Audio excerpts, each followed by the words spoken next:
ఇక్కడ గౌతు కుటుంబీకులు గౌతు శివాజీ గారు మనుషులను పంపించి మన పలాసలో నా మీద దాడి చేయించారు.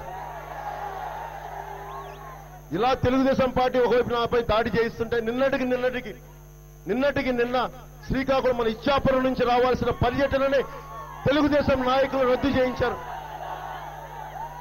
6 నియోజకవర్గాలు తిరగాల్సింది ఈరోజు 6వ నియోజకవర్గం అవ్వాల్సింది నన్ను 6 నియోజకవర్గాలు తిరగాల్సింది. ఒకవైపు తెలుగుదేశం నాయకులు మళ్ళీ ఇలా దాడి చేస్తూ ఉంటారు, ఇంకోవైపు జగన్మోహన్ రెడ్డి గారే మన తెలుగుదేశం పార్ట్నర్ అంటారు.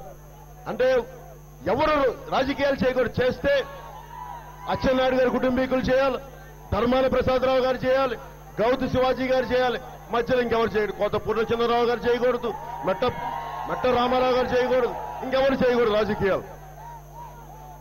అంటే రాజకీయం అంటే ఒకటి నారా వాళ్ళ ఇంట్లో ఉండాలి, లేదంటే వైఎస్ కుటుంబీకులు ఉండాలి, కానీ 3 ఇండ్లలో ఉండకూడదు. ఎంతకాలం భరిస్తాం? మార్పు తీసుకురావాలంటే ఈ 2 కుటుంబాలు ఏ మూలకెళ్ళినా రాష్ట్రంలో ఏ మూలకెళ్ళినా 60-40 అనే ఒక నిష్పత్తి ఉంది. అదేంటంటే ఎవరైతే అధికారంలో ఉంటారో ఆ ఎమ్మెల్యే 60% పనులు సంపద వాళ్ళు తీసుకుంటారు, 40% ప్రతిపక్షానికి. 60-40 ఎవరు తీసుకుంటున్నారు ఇక్కడ? ఒకటి అచ్చెన్నాయుడు గారి కుటుంబం తీసుకుంటారు, లేదా ధర్మాన ప్రసాదరావు గారు తీసుకుంటారు. 2 ఇద్దరే ఒకటే. మార్పు ఎలా వస్తుంది? మన జీవితాల్లో మార్పులు ఎలా వస్తాయి? ఎవరు మాట్లాడేవాళ్ళు లేరు, అడిగేవాళ్ళు లేరు. ఈ రోజున జనసేన కానీ లేకుండా కానీ ఉంటే ఈ రోజున ఇబ్బంది పెడుతుంది.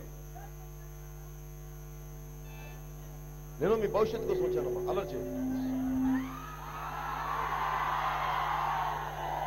మీరు మన పెండిలో ఉదయం చూసి నేర్చుకోండి. ఉదయ్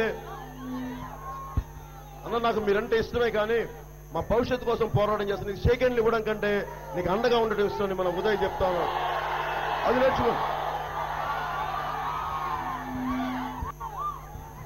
ఆ మైక్ ఆ స్పీకర్ అడిది ఓకే. అంటే 2 కుటుంబాలు 60% అచ్చెన్నాయుడు గారు తీసుకుంటే 40% ఈయన మన ధర్మాన ప్రసాదరావు గారు తీసుకుంటారు. ఎప్పుడు మారుతాయి మనకి? 2 కుటుంబాలు ఏ మూలకెళ్ళండి రాష్ట్రం మొత్తం మీద 2 కుటుంబాల మధ్య మారిపోతా ఉంది, నలిగిపోతా ఉంది రాజకీయం. మారాలి అంటే సరికొత్త తరంకి నిలబడాలంటే నేను కొత్త నాయకులను తీసుకొస్తా ఉన్నాను. మన టెక్కలికి బీటెక్ చదువుకున్న విద్యార్థిని, బీటెక్ చదువుకున్న మంచి ఉద్యోగం తీసుకొచ్చాం మనకి టెక్కలికి. ఇచ్చాపురంకి దాసరి రాజును తీసుకొచ్చాం. రాజకీయం అంటే వేల కోట్లు ఉండటాలు కాదు, కుటుంబాలు ఉండటం కాదు. ప్రజలకి ఇదంతా మా కుటుంబాలు కాదు, ఇవన్నీ మా కుటుంబాలు అనుకునే నాయకులను ఈ రోజు మీ ముందు నిలబెడతా ఉన్నాను.